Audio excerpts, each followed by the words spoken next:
This video will show the assembly process for your Champion log splitter. Allow an hour or more for assembly. Make sure to follow along in your operator's manual and always have someone to help you. If you have any questions regarding the assembly of your log splitter, call the Champion helpline. This assembly process applies to Champion's 7-ton and 9-ton log splitter models. Set the shipping crate on a solid, flat surface and cut the shipping bands to access the unit. Locate all parts and hardware before beginning assembly, including beam, engine, wheels, cylinder and hydraulic hoses, support leg, ram bracket, wheel mount, clear oil hose, handle, and hardware kit. Step 1. Install the wheels. You will need a pair of needle nose pliers. Slide the wheel onto the axle. Place the washer and install the cotter pin through the axle and bend with pliers. Repeat this step for the other wheel. Step 2. Install the support leg. You will need two 14mm wrenches. Align the support leg with the mounting holes under the beam. Place the appropriate bolts through the holes on the support leg and beam, and secure with washers, lock washers, and nuts. Do not over-tighten. Step 3. Install the beam. You will need an 8mm Allen wrench. Align the 4 threaded blocks on the back of the beam over the 4 larger holes on the side of the wheel mount.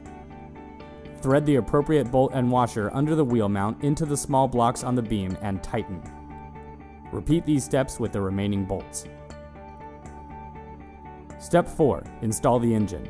You will need a 13mm wrench. Align the 4 holes on the base of the engine with the 4 smaller holes on the wheel mount. The recoil side of the engine should point the same direction as the beam. Thread the appropriate bolt, washer, and lock washer through the bottom of the wheel mount into the engine and tighten. Repeat these steps with the remaining bolts. Step 5. Install the cylinder. You will need a 17mm wrench. Slide the cylinder pegs into the cylinder mounting slots on the top of the beam. Secure the cylinder plates with the appropriate bolts, lock washers, and washers, and tighten. Step 6. Install the ram bracket. You will need a 16mm and 17mm wrench. Slide the ram bracket over the rod on the cylinder and align the bolt holes. Insert the appropriate bolt through the ram bracket and cylinder rod, and secure with the lock nut, but do not over-tighten. Step 7. Install the handle. You will need a pair of needle nose pliers. Slide the handle into the tube bracket on the end of the beam and secure with the cotter pin. Step 8. Install the hydraulic hoses. First, remove the red shipping plug from the hydraulic pump. For the suction hose installation, you will need a Phillips head screwdriver. Using the provided hose clamps, connect one end of the clear oil hose to the hydraulic oil tank just beneath the beam. Then attach the other end to the pump inlet on the side of the pump, and make sure both clamps are securely tightened. For both black hydraulic hose installations, you will need a 27mm or adjustable wrench. Take the hose that is attached to the control valve outlet and connect the other end of the hose to the oil filter inlet. Ensure both ends of the hose are securely tightened. Take the hose that is attached to the control valve inlet and connect the other end of the hose to the pump outlet. Ensure both ends of the hose are securely tightened. Torque all black hydraulic hoses between 44 and 52 foot-pounds. Over-tightening can cause damage.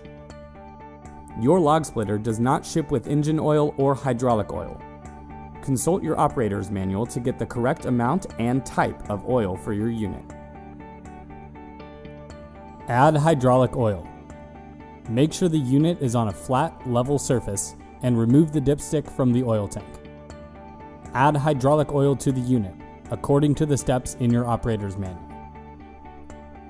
Add engine oil.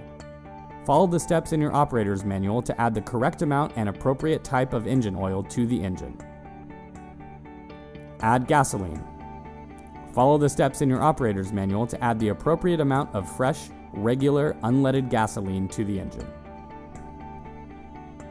With the log splitter outdoors and at least 7 feet from any combustible material, Start the engine according to your operator's manual. Extend and retract the wedge to purge air from the hydraulic system. Repeat until the wedge motion is smooth. Turn off the engine and add hydraulic oil if needed, and regularly check your oil level using the dipstick. Your log splitter assembly is complete. Regularly inspect your log splitter and hydraulic system according to your operator's manual, and read all safety guidelines before operating your log splitter.